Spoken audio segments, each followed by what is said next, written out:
Welcome to episode 11 of the New Breed podcast.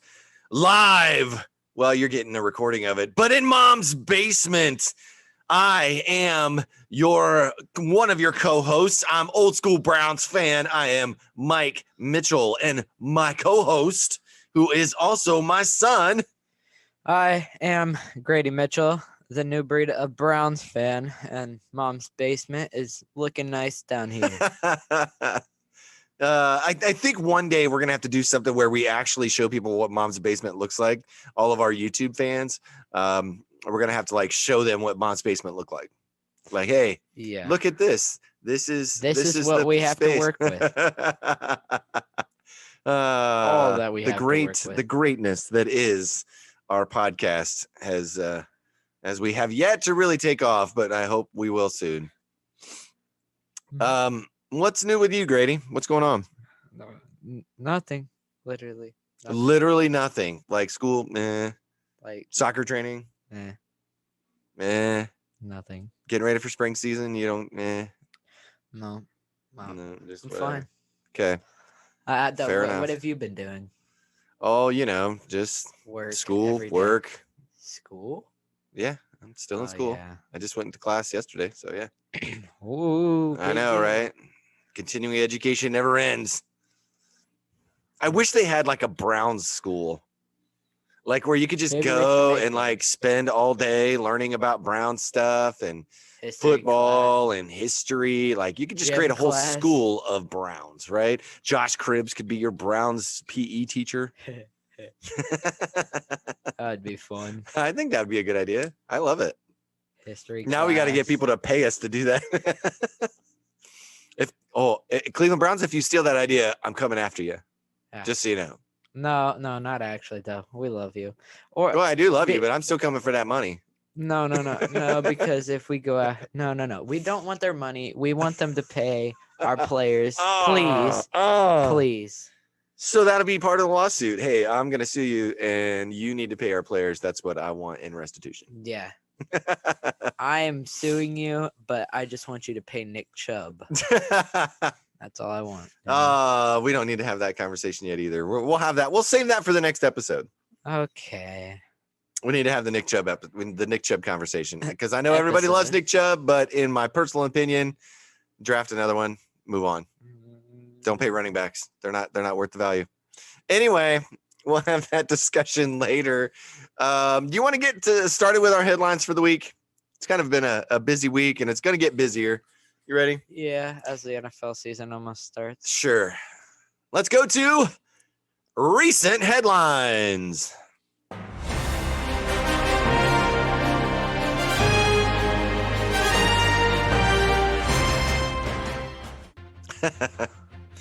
So, kicking off our recent headlines today, we wanted to talk about the 75th anniversary and what the Browns are doing in honor of this celebration of the 75 years of football in Cleveland. My favorite piece, and I'm going to share this with you. Those of you that are on YouTube, you're going to get to see the video, which with Jim Donovan, it's very powerful. I'll have a link in the show notes so you can go to the video on their YouTube channel, clevelandbrowns.com. They had a video that kicked it off, man, and it just gets you jacked up, makes you want to run through a wall as a Browns fan. But take a look at this video before we get too far in, and take a look at it. Get hyped and get ready for this 75th anniversary season.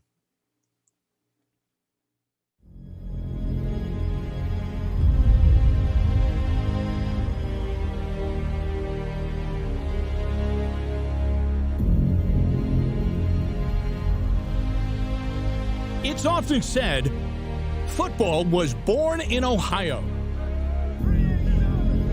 But the soul of it lives in Cleveland. The land of hopes, dreams, and true believers.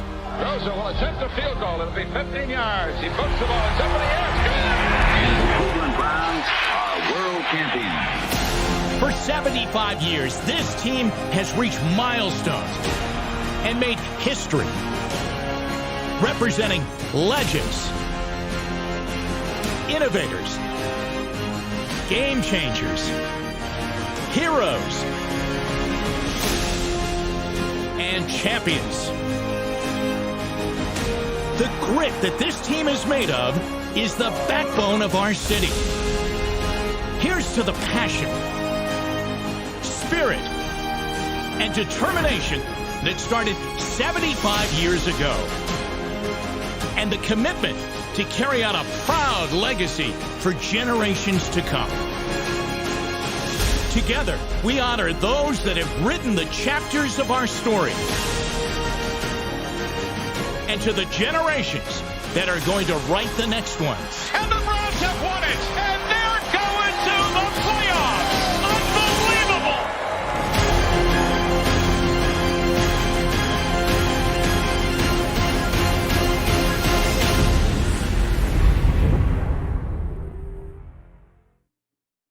I don't know about you, but hearing Jim Donovan's voice gets me jacked up, and it gets me ready for the 75th anniversary of Cleveland Browns football. Isn't it crazy? Like, I think you could add our ages together, and that's still not 75 years. That's math.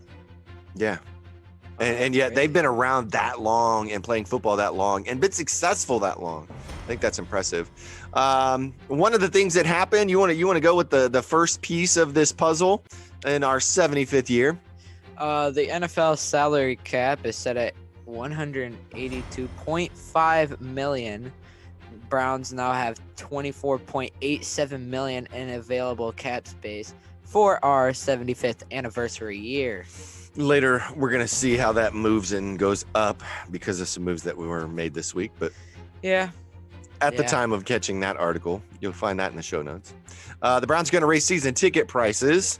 But they will not charge if a ninth home game is added. So the Browns prices will remain among the most inexpensive in the NFL. I still, being that we're about 3 hours away from Cleveland, I still would not pay for season tickets. I'm sorry. I love you guys, but I can't afford it. The cheapest season tickets are $50 a game. More than 40% of the stadium's non-club and non-premium seats are still available for $80 per game or less. What they're saying in the ninth game, they're talking about a 17th game. There's still discussion about adding that 17th game. If they do, it would give the Browns a ninth home game this coming season. So they're not going to charge if there is a ninth home game is what that means. So Jeff Risden, BrownsWire.usatoday.com had a good explanation of all that. If you want to check that out, it's in the show notes. Yeah. Next up, we have was Cleveland Browns 75th anniversary throwback jersey leaked? Yeah. Or maybe even possibly released? As Jeff Lloyd says from Lockdown Browns podcast, maybe that was the FUBU version of the jersey. You have no idea what I'm talking about when I say the FUBU version, do you?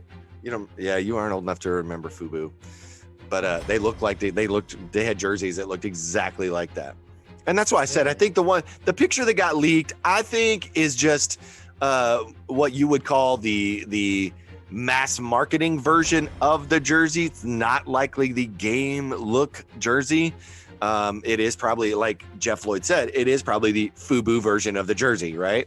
It's the marketing version. It looked a lot like the 49ers throwbacks. If you remember the 49ers with the shaded white number, black shade around it, the black shaded parts of it, it looked a lot like that, but with brown and orange on a white.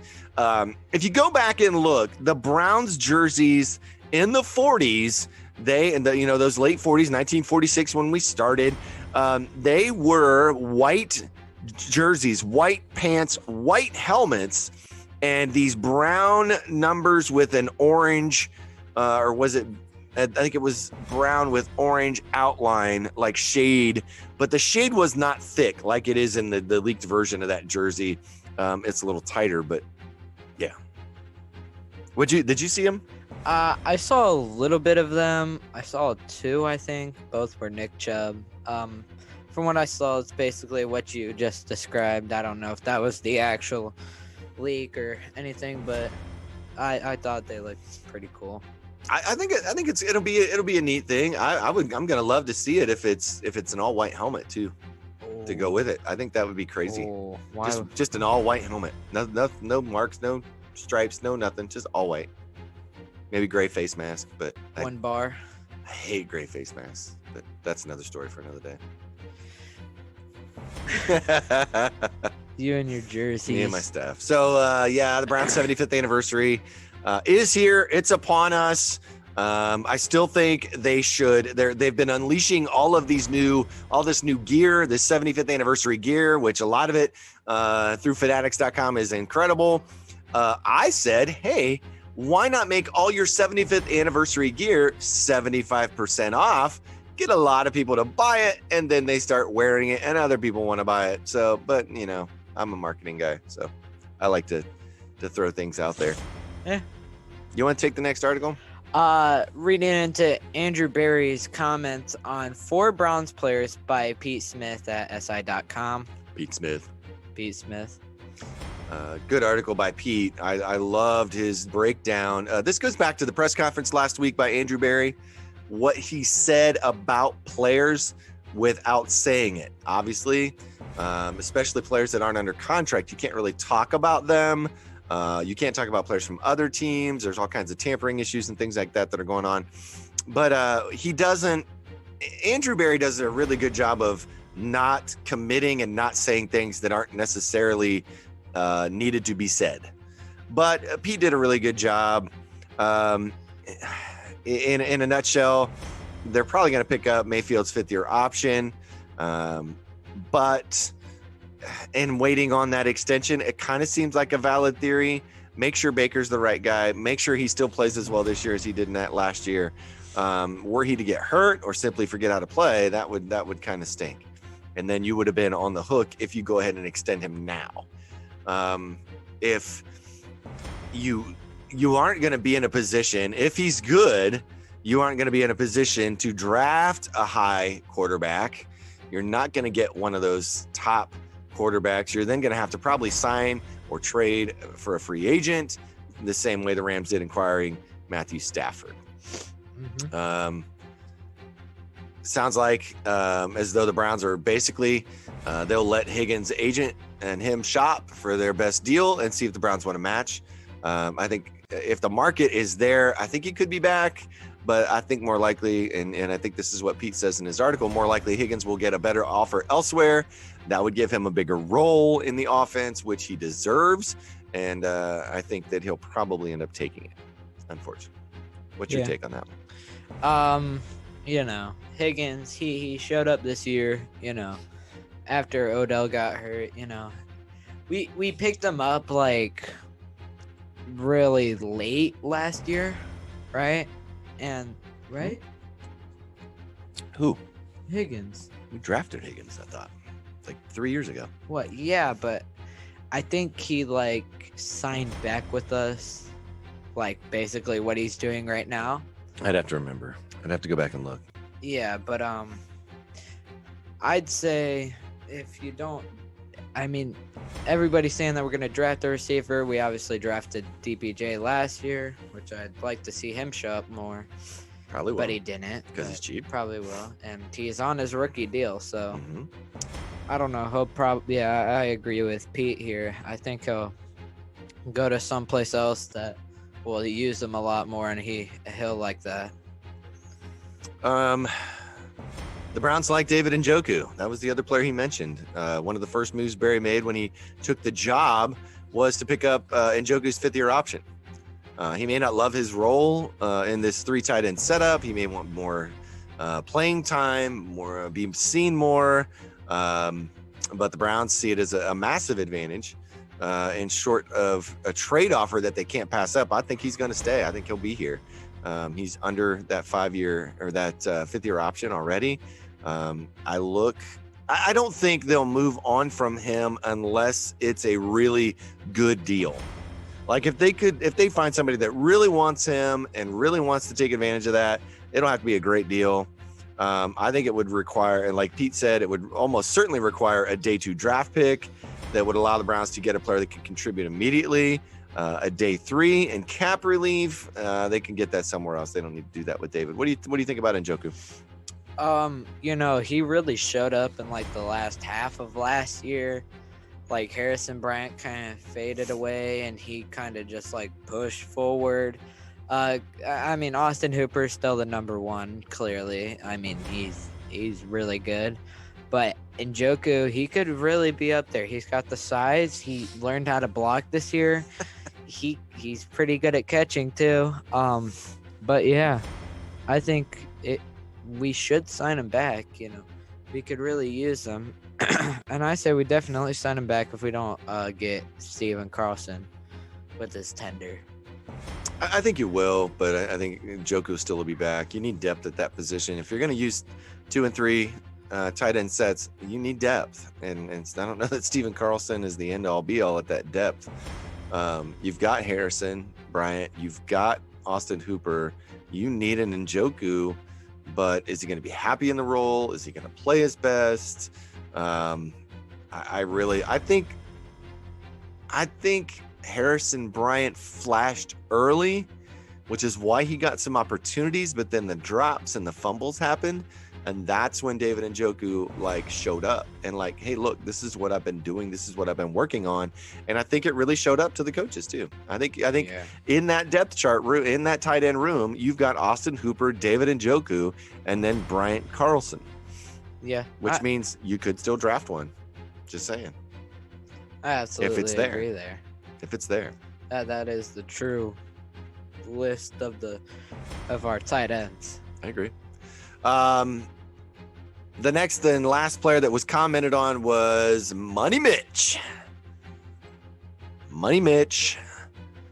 And Pete's initial reaction to the comments made in the press conference is that Money Mitch will not be back.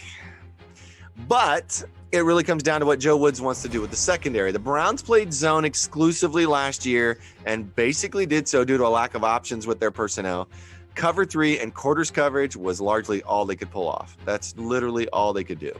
If the Browns want to play more man, which would play more to the strengths of Denzel and now cleared Grady Williams, Mitchell likely won't be back.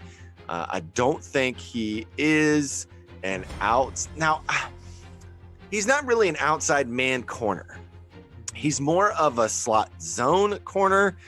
And I think that he could do that maybe from a nickel spot, but I don't know if that's what he wants to do. Does he want to look? Does he want to shop? Can he get a deal that's going to put him in a better position for his skill set? Maybe that's what he's looking at. I don't know. What do you think? I like Money Mitch though. I think he was clearly one of the only corners that we had last year. Yeah. He played the most snaps. Yeah, he played the most snaps out of all of our corners. Greedy went on. He came in. He showed up. I mean, he was mostly the corner number 1 there for a while. Because Denzel was out with COVID or injury or whatever was going on. Greedy was out all year. I don't even know what happened with Cover Johnson. Right. I don't even know where that dude went. He was in and out too between injury and COVID. He was in and out. Yeah, they all were.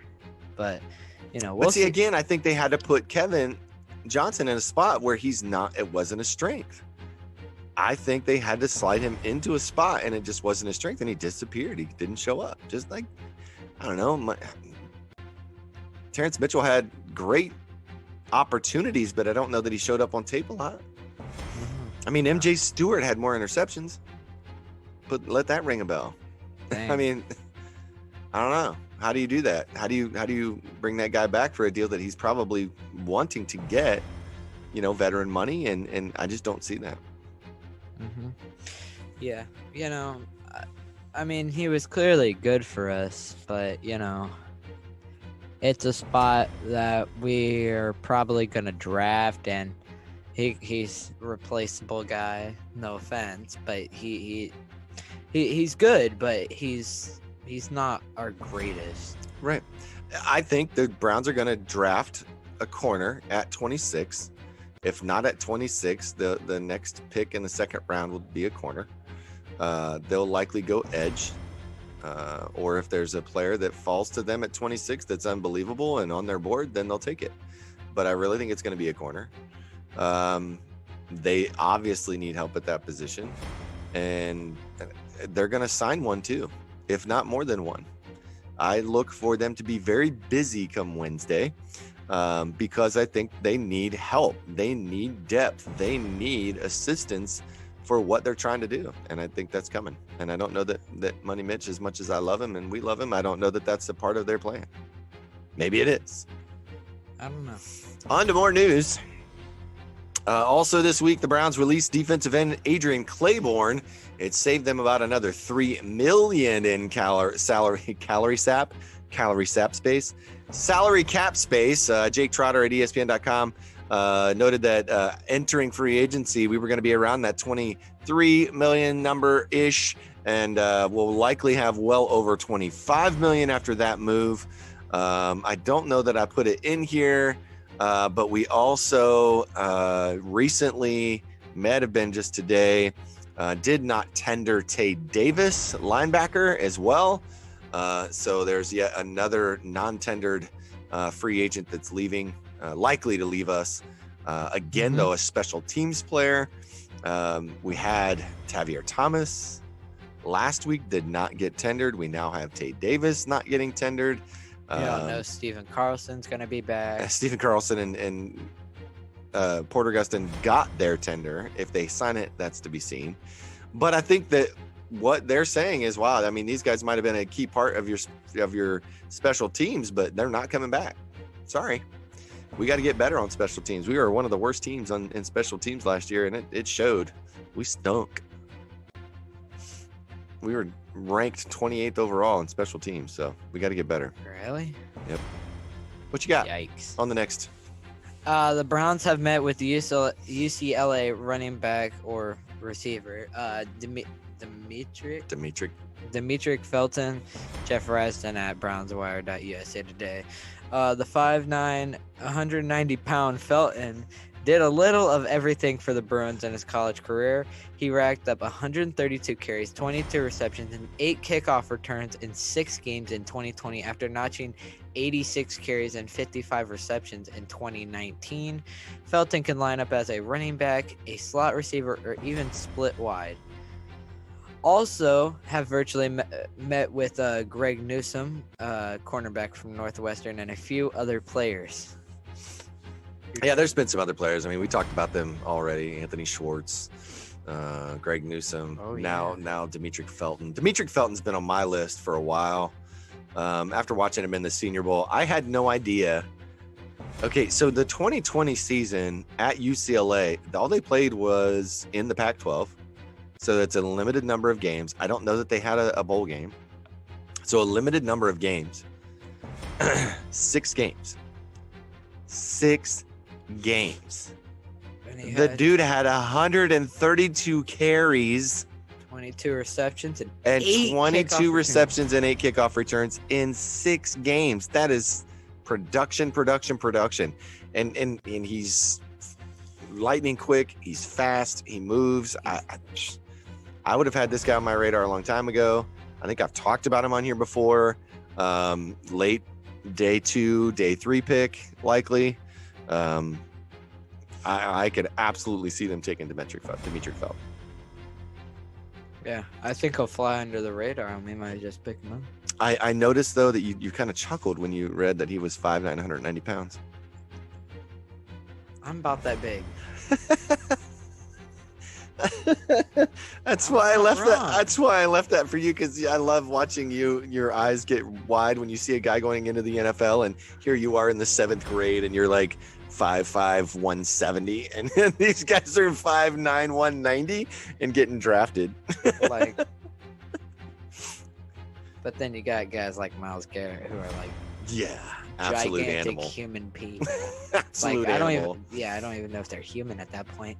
Did you see the latest? What? Like, so he was dunking basketballs, and then he was he's standing still, jumping, landing on, it was 58 inches, the box jump, 58 inches. I haven't seen his 64 inches yet, but he said it's coming. No, his 63. He just barely missed. He barely missed on 63. So he did this thing where it was almost like a balance beam, right? So there's two beams, or not a balance beam, the parallel bars, like the Olympic gymnastics parallel bars. And so there are these parallel bars. They're higher up for him, obviously, he's 6'4". So they're higher up, but he like pulls himself up and then flips himself upside down. And he is literally holding himself upside down vertically. Yes, holding himself upside down vertically. The amount of body control that takes is absolutely insane. And he's about the only guy that can do it. He's 6'4", 275 pounds, though. 71. Sure. 71. Give or take a pound, because you don't really know what they weigh. But yeah. I mean, this is an animal. This is a giant human being, and he's literally got the muscle control and the body control to do that. That's crazy. It's crazy. Anyway. There was a great article, and we're going to discuss this. I'm not going to quote a whole lot about it. You can go to dogpounddaily.com. Elliott Kennel, why the Cleveland Browns should trade back in the 2021 NFL Draft. I'm not going to go into the details of it. I'll let you guys go out and check that article out yourselves. We want to talk about why should they trade back. Do you want to be the pro or the con? What do you mean? I don't even know. Jeez. You don't have any input on whether we should trade back. Do you know what I mean when I say trade back? Yeah. So you're going to get rid of the 26th pick and move back into the, hopefully, I would think it. Well, you're going to get out of the first round at that point. I don't think the Buccaneers are going to give you their pick and another pick just so they can go up to 26 and take a guy. They might, but I don't see that happening. I don't see anybody at the bottom. Jeez. What you're looking for is a team like the Dolphins or the Jets or somebody that's got an early second round pick that wants to jump ahead of those teams at the bottom of the draft to get back into the first round to take picks. So now, you might be able to get, say, pick 35, whoever that is, 36, and an additional like third or fourth round pick and come and get more picks. Which in this draft, for what we need, we're looking at corner, we're looking at edge, we're looking at wide receiver. Really, those are the things. Safety, right? Anything secondary, safety or corner, wide receiver, edge, right? That's what you're looking for. Mostly defense. And you don't really need a wide receiver. No. Brent Sobolewski said it best when he said the Browns should be looking for defense, and defense. And in case I missed it, defense. Right? That's what they should be looking for in this draft. It's deep at corner. You can get a guy like Kerry Vincent Jr. later in the rounds, would totally help you out. You can get a guy like Ellerson Smith, edge rusher, later in the rounds if you wanted to. A guy like Afatu Melifonwu might be there at 26, but maybe you don't think that he's got a value of 26. But if you can get somebody to give you their 35th pick and another third round pick or fourth round pick, well, then now you go to 35, you take a Fatu Melifonwu, and now you got a stacked deck in the back half of this third and fourth round to take that. And I love that move. I've said it, and I think I said it last week, and I've said it publicly on Twitter. If Andrew Berry and DePodesta do not see a player of quality value that they want at 26, look for them to move out of it. It will not shock me at all to see a trade happen when pick 26 comes up on that, Thursday night. It will not matter. I will totally be okay with it. I would totally understand it. Now, where they move and how much they get, that could be a totally different story, but I could look for them to trade back. Yeah, I think they will, but I don't know. Say if there's a great corner edge rusher, Kwity Paye, up there. If Kwity Paye's on the board, I ain't trading back at all. I'm like, yes, please, sign that guy. We could get Kwity Paye. If he would fall, I don't think he's going to make it out of the top 10, but that's just me. Once he has his pro day, he might be top 5. The dude is Myles Garrett, freakishly athletic, 6'4", 271. We've already commented on how physically they're similar, right? He's built a little different. He's more built like a tank. Miles is longer, leaner, right? But still with that athletic twitch, the bend, he's super athletic. Super. I can't. Once he has his pro day, you guys, they're gonna be like, what? How have we not seen this guy? He'll be top 5 pick. Yeah. Just saying. I agree. Do you want to cover what else happened? Let us know what you think, by the way. Should the Browns trade back? Let us know. Comment. Find us on Twitter. Find us on Instagram. Let us know. Love getting DMs from you guys. We haven't gotten really hardly any yet. So comment, share, let us know. What other news has happened this week, Grady? Dak Prescott signed a new deal with the Cowboys. Yeah. Dak Prescott got his deal. Who else? Cam Newton signed with the Patriots for like $14 million, a 1-year deal. Yeah. Tom Brady signs a 1-year deal with the Bucs for like $42 million. Aaron Jones re-signs with the Packers. The big one, Drew Brees retires. Drew Brees retired after 20 years. It's a long time.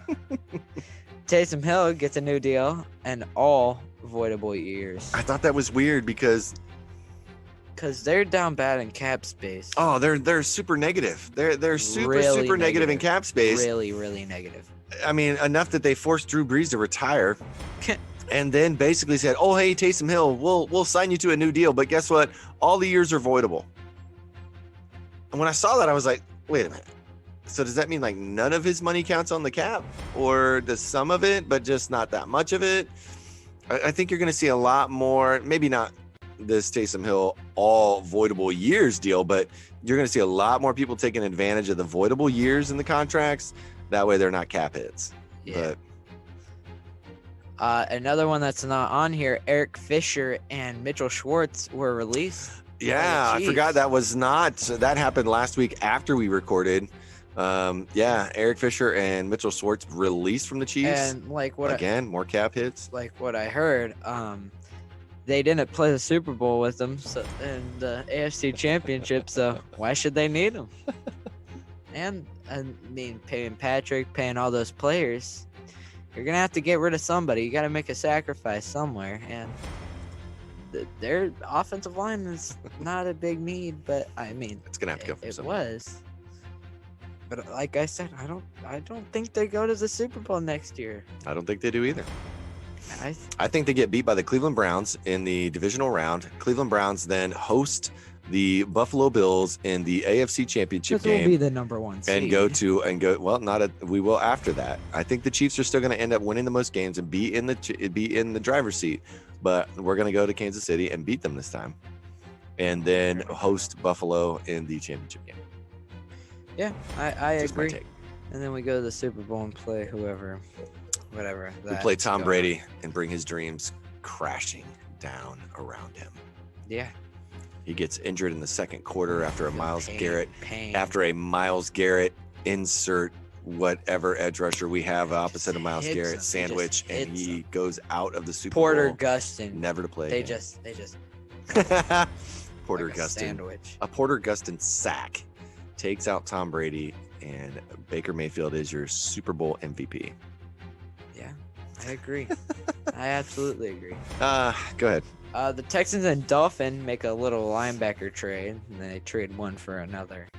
Which Looks like a linebacker and then an edge or something. yeah, Outside linebackers.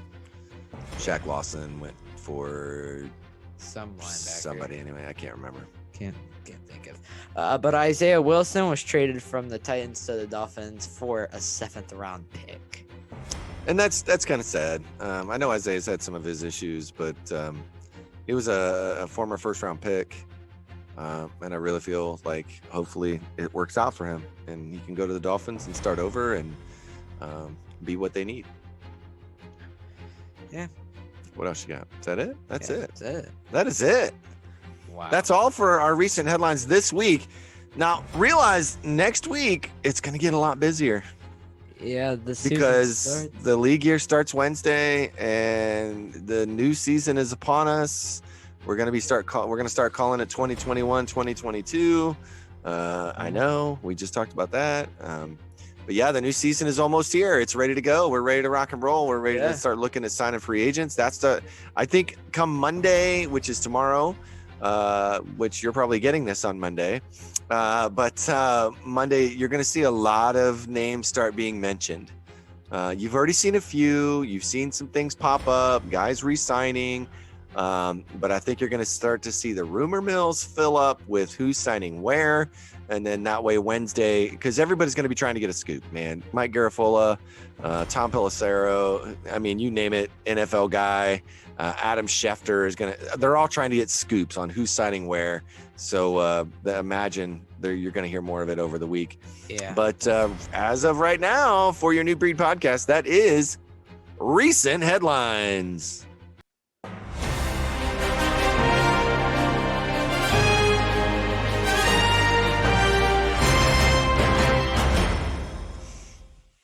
And so after recent headlines, we don't really have a lot this episode. I think next episode we want to work on, what did you say? What do you want to work on for the next episode? Our rookies. All rookie team. So all the rookies from 2020, make a team out of all rookies and see what we can come up with. I think that'd be a lot of fun. This is our official end of the 2021 season. Yeah, basically we're pretty much at the end of our 2020 2021 for season. the end of you guys. But that'll come Thursday, right? Yeah. So we got more to way come. too close. I mean, it's March 14th. You'll be seeing this on the 15th, but 2021's moving by. I know, right? We're like 3 months in, almost through the third month of 2021. Bet you once football starts, it'll slow down. I don't know, man. It seems to go pretty fast. I think the summer's going to be the part that might drag a little, but we got a lot to talk about. There'll be what draft picks do we have? Who's showing up? What about these new guys, et cetera, et cetera. We'll have a lot to talk about. But are you ready for our favorite segment? Mm-hmm. He says, as he's trying to yawn. Our favorite segment is Tweets of the Week. And I have to say, last week, the UFO Baker Mayfield, Tom Brady, Colin Cowherd thing that went off the rails. I don't think I'm ever going to have that back because I was so let down. I paid attention to tweets this week and I was so let down. The only thing, and it didn't really make our list, but at Real Corey Kennan, I am glad that the at New Breed Podcast Twitter account could help you get your 150 retweets for the Columbus Brewing Company's package, whatever you got. I hope you tweet about it and I hope you do it because I wanted to retweet you to make sure that you got it. And it was good to see somebody win something, at least somebody that I follow and pay attention to. That was pretty cool. You want to start right at the top? At JWills73, or rather known as Jedrick. He said 10 retweets to dye my hair red. This clearly didn't take long. He got 203 retweets and he dyed his hair red. So I think I saw the tweet. And by the time I saw the tweet, it had more than 10 retweets already. Like, I think he really wanted to dye his hair red. That's why he said 10. And he said 10 retweets. I don't know how many followers he's got. I don't pay attention to that stuff. He's a professional NFL player. He's going to get 10 retweets pretty quick. Get 10 retweets. Okay. He'll probably have 1,000 by the end of the week. Now, the thing is, he didn't like dye it like red. So it's not like bright red. It's a very nice looking red, a very red hair looking red. Like, I know you might be thinking like, Arizona Cardinals red or, something like that, but it's actually a very subtle, very nice looking red. It actually looks really good. I thought it looked really well. Like 49ers red or something like that. Not even that. Maybe WTF red. I mean, sorry, Washington Football Team, WFT red. WTF. I always do that. The next tweet came from @JustinM_NFL. Evan McPherson may be the best kicker in this draft. led the SEC. He has an 85% career field goal percentage, and many teams, a whole big giant list of teams have been contacting him and made contact with him, including the Browns. Can't be a big list. There's only 32 teams. Not the biggest list ever. It was pretty large, like the largest list of teams that I've seen 28. connected to a target in the draft at this 25? point. 27. The thing maybe 10 or 15. It's on the picture. You'll see it. Yeah. Well, if you're on YouTube, you'll see it. If not, look for @JustinM_NFL and see his tweet about Evan McPherson. Yeah. Great kicker. And honestly, right now, I don't think we technically have one because it isn't Cody Parkey. He's not. He's a free agent, isn't he? Does not have a current deal that I'm aware of. We'll have to go back and verify that. But yes, I think we don't have a kicker. And like I told him before recording, I wouldn't be surprised if we drafted a kicker. I mean, I could see it. Let's not pull a John Gruden and draft him in the second round, though. That would be bad. Second round. That's terrible. You've got that guy in your fantasy league, right? Who always drafts a kicker like 3 rounds ahead of everybody else. Yeah, you remember whoever that was. I don't even remember who it was, but Evan. It was Schmitty. So it was Schmitty that decided he needed to take a kicker in the second round. His dad told him, "Oh yeah, you need to take a kicker in the first round."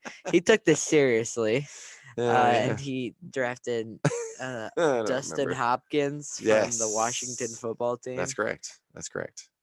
Dude, anyway, I hope we don't do that with Evan McPherson. Like, I do not see Evan McPherson as the number 26 pick in the draft, but we could take him late in the rounds, 5th or 6th round flyer on a kicker.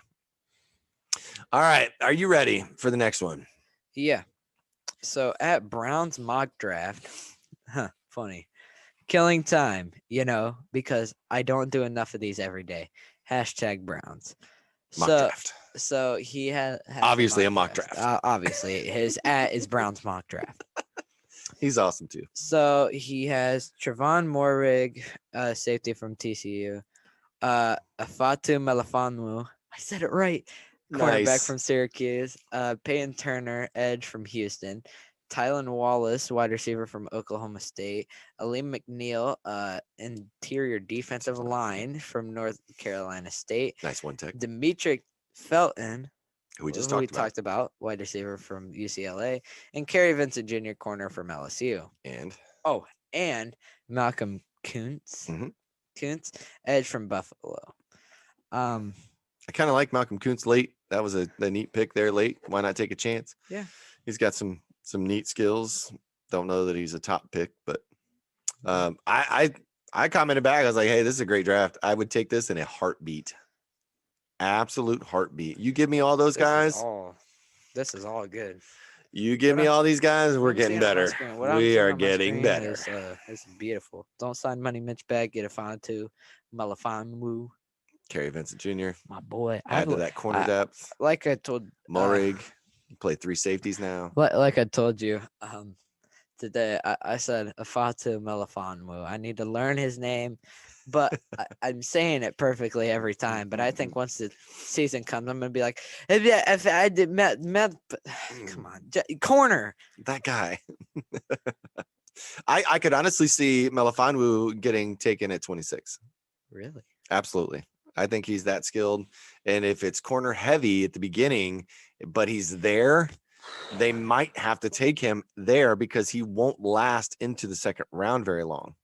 So they might have to take him there. So what if we trade up and take him there and then take Trevon? Well, you won't have to trade up to get him. He'll be there at 26, but I'm saying he may not be there at 52 or whatever your next pick is. Trade back. That's what I love the idea of trading back. I don't think Moehrig will be there if you trade back, but Afatu Melifonwu should be there at like 35, 36. I meant trade up as in numbers wise, like you're going up. Like but we're not 20. Going up. I know. Higher number. But a later pick. But later, yeah. There you go. I follow what I mean. I follow you now. Now I follow you. I'm not some Sports Illustrated guy, okay? I'm not Pete That's true. Smith. I'm not anybody fancy. Okay. One of my favorites was at TLA Artwork. Tanner Antil had some very nice artwork of Hassan Reddick in a Browns uniform. I don't know that anybody had done that yet. We saw a lot of those JJ Watts, but I haven't seen anybody else. So Hassan Reddick in a Browns uniform was pretty cool. It's pretty neat. I personally, we talked about this today. I agree with at Brett Soboleski that they should go with Romeo Okwara from the Detroit Lions as that free agent signing at edge. He played, and if you got to listen to the reasoning, he's not going to cost you as much money as Hassan Reddick. He's not going to cost you as much money as Trey Hendrickson. He played primarily on the left end. Miles can play either, but loves and is more productive on the right. You would then have two guys that are comfortable playing in that position. You can't double one unless you double the other. It's always going to create a mismatch. Now you can solidify maybe more of that interior, get Billings in, pull a draft pick maybe into the middle, work on Sheldon Richardson's contract. And now this makes a lot more sense. I think it was cool to see Hassan Reddick, but I'd rather see Okwara in my personal opinion. Yeah, but if you draft trade for a guy like that, like I hadn't heard of him until today. But if you get him and he's like shows up really good, then he could be a top 10 edge rusher and nobody would have seen it coming. Yeah, because now he gets to be on the opposite side of Myles Garrett, who's getting all the double teams. Yeah, exactly. So he's getting more production rate, and then you got those two in the middle. Billings in. Can only block so many guys. Maybe get some safety blitzes in there at some point. You want the next one? Yeah, at NFL on CBS, one of the most explosive players in NFL history at Josh Cribbs 16 was unbelievable for the at Cleveland Browns. I never got to see this personally. I wish I did, but It only takes, you're on YouTube enough. It only takes a search of Josh Cribbs, and you will find some of the most incredible kick and punt returns in history. That's all? Oh, yeah. Like you've ever seen. So the one that they attached to this tweet was the one in Pittsburgh. Oh, Pittsburgh. The ball, he kind of lets it go over his head. It's a kickoff, and he kind of lets it go over his head, expecting it to go into the end zone, and it doesn't. And it stops, and it rolls around like right on the goal line. He reaches down and picks it up and realizes, there's guys already on me. He's literally sidestepping guys that are flying by him, takes off, shoots down the sideline, and then basically runs with this set of blockers all the way down the field for a 100-yard touchdown. It's incredible. Absolutely insane. Beautiful. I would say in my lifetime, physically being able to see the most explosive Browns players would have to be Josh Cribbs and Eric Metcalf. I think those two were I mean, you when Eric Metcalf got the ball, and I don't even care if it was on offense, he was in a running back or whether he was swung out, whether he was catching punts, whether he was returning kicks, he touched the ball and you literally held your breath every time. Like, oh my gosh, what's he going to do? Now, a lot of times it didn't go anywhere, but a lot of times it did. A lot of times he made people look stupid, and it was awesome and it was fun. I would love to see us get another athlete like this somewhere. Demetric Felton, maybe somebody like that, right? That can just be that athlete, be that explosive person for us on the field. Yeah. You want the last one? You want me to take the last? I think you kind of took that one. Yeah, I did take that the one. NFL on Fox at NFL on Fox. Who was the last person to get moved from their team? Matthew Stafford. So Matthew Stafford got traded for Jared Goff. Mm-hmm. But there was somebody else I thought that got traded or released. Maybe not. But Myles Garrett is the longest tenured #1 overall pick that is still with the team that drafted him. 4 years. I think that's an incredible statistic. I think that's crazy to go all the way back for how many years and realize that Myles Garrett is the only one. It goes back to like the list goes back to like 2007, I think. Yeah, It's crazy. I mean, it goes back a while. because Matthew Stafford because he had been with them for a while. he had been with the Lions for so long that he had been with the Lions for so long that it didn't add up. Like nobody was going to come close, right? Nobody was going to come close to him and how many years he had been there. It wasn't even going to be close because he was with the Lions. Help me out here. Fill in some gap. He was with the Lions for how long? I don't know, from like 11 something. 2009. 2009. Alex Smith was 2005. That was with the 49ers. Mm-hmm. Mario Williams was 2006. That was with the Texans. Didn't he start with the Texans, then got traded to the Bills? Maybe. Jamarcus Russell from 2007 with the Raiders? I don't even know. Yeah, I know. Not hardly anybody does because he did not do anything. Jake Long, 2008, Dolphins, I believe. Matthew Stafford in 2009 with the Lions. Sam Bradford in 2010. I believe that was with the Rams. Yeah. Cam Newton in 2011 with the Panthers. But didn't last Andrew Luck with the Colts in 2012. Oh, that's a little while. Eric Fisher. That's the one. That was the one late in the week. 2013, Eric Fisher, who is now released by the Kansas City Chiefs. He could sign. He could resign. 2014, Jadeveon Clowney, Texans. Yeah. 2015, Jameis Winston with the Buccaneers. And then 2016, Jared Goff. Myles Garrett, 2017, Cleveland Browns, #1 overall pick. Longest tenured guy available. Bring it. It'll probably be Baker Mayfield next year too. We have not really anything else tonight. Outside of that, we're kind of throwing darts at a dartboard at this point. But let us know what you'd like to see. Let us know what you would like to hear. Legal tampering begins tomorrow. That's why I said you're going to start to hear all the rumors, all the talk. Is going to come out Monday when this airs. The 17th, Wednesday, is the league year begins. Free agent signings can happen at 4. You're going to hear about them all day long, if not ahead of that. Then you start getting into April where off-season workouts start. Last day of restricted free agent signing period is April 23rd. 28th, April 28th is last of match offers. And then April 29th through May 1st, the NFL draft in Cleveland, Ohio. Ready to go.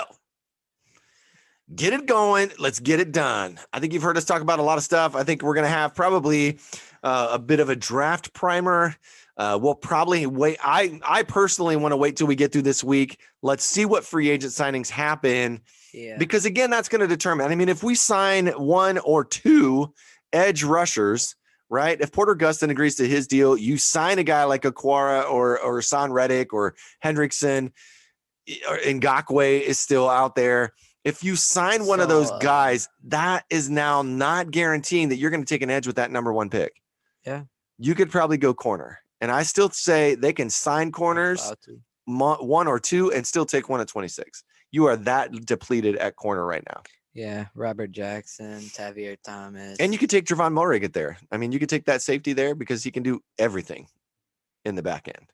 Yeah, especially with the new 3 safety.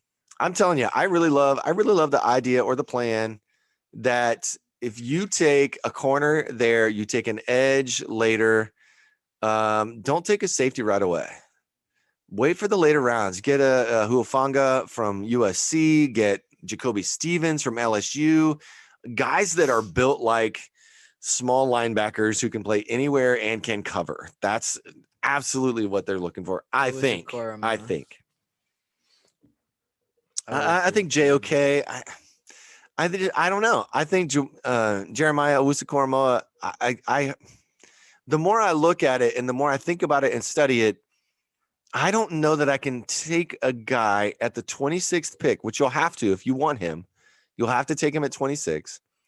I don't think I can spend the draft equity on a JOK if I can take a Jacoby Stevens in the 5th or 6th round and still get the same production and quality out of that position. He's not going to play edge. He's not big enough. He's going to have to play safety. He's going to have to play a hybrid linebacker, and that's not going to work at this level. I mean, it works at this level, but not for what they're billing him as. If they would have stuck a safety or even Viper or something different on his name, it would totally be different. Like I think of the guys that have been coming out, Khaleke Hudson from Michigan last year. He really wasn't a linebacker, but yet he really wasn't a safety. He was too big to be a safety, yet you know, and couldn't cover like a safety, but yet had the field awareness and the tackling ability of a linebacker. So he's kind of that hybrid. He did a pretty good job for the Washington football team. Not, breaking any records and getting on an all rookie team, in my opinion, but that type of guy is going to be hard to place him on a team. What's his position? I don't know. Cover. Whatever they put Cover on and him. tackle. That's the guy I want. I don't necessarily want a safety or a corner. I want a guy that can cover and tackle. I want a Whatever guy who that can is. play football. Yeah, I want a guy that can play football. Cover and see ball, hit ball, right? Anyway, we don't have any shout outs this week. Nobody reached out to us. We're kind of getting to the nitty gritty. Make sure you leave us a comment, leave us a review. Let us know how we're doing. We're open to anything. We're going to talk about probably free agent signings next week. We're going to talk about our all rookie team from 2020. We're going to have possibly then the following episode as we get into the new season. We'll kick off with a draft, a mock draft, who we like, why we like it. Get out there and listen to at Locked On Browns podcast. I love listening to Jeff Lloyd. He brings on Pete Smith. He brings on all kinds of guests who are really a lot smarter than me. And so I listen to them and they help me with my opinions. I think between Pete Smith and Brent Sobolewski, those are probably the two that I line up with the most and have gotten the most out of. I love those guys. Real Corey Kinnan, love him. Great work in draft analysis and player analysis. But yeah, let us know what you think. Yeah. Do you have a parting message for our fans? Well, please just do something to tell us how to get better, how we're doing. Give us ask us how our day was. We might reply. I'll reply. You will. Yeah. I got school and stuff. I'd reply. But, I'll find time. I'll find time to reply. I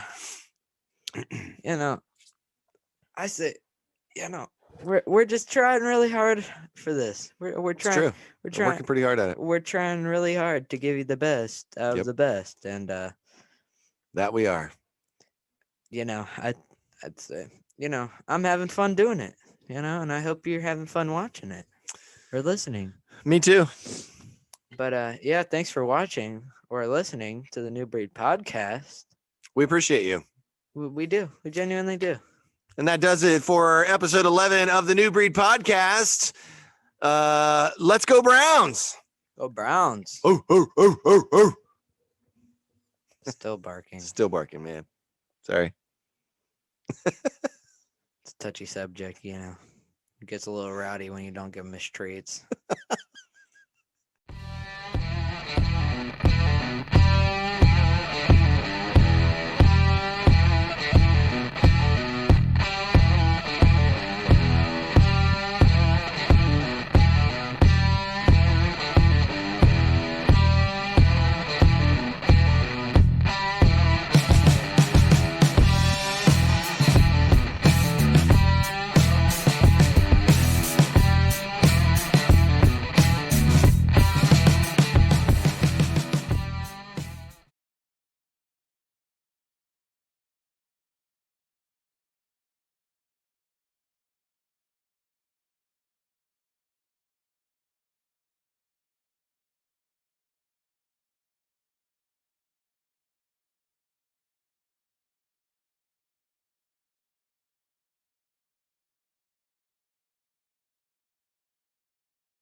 Woo!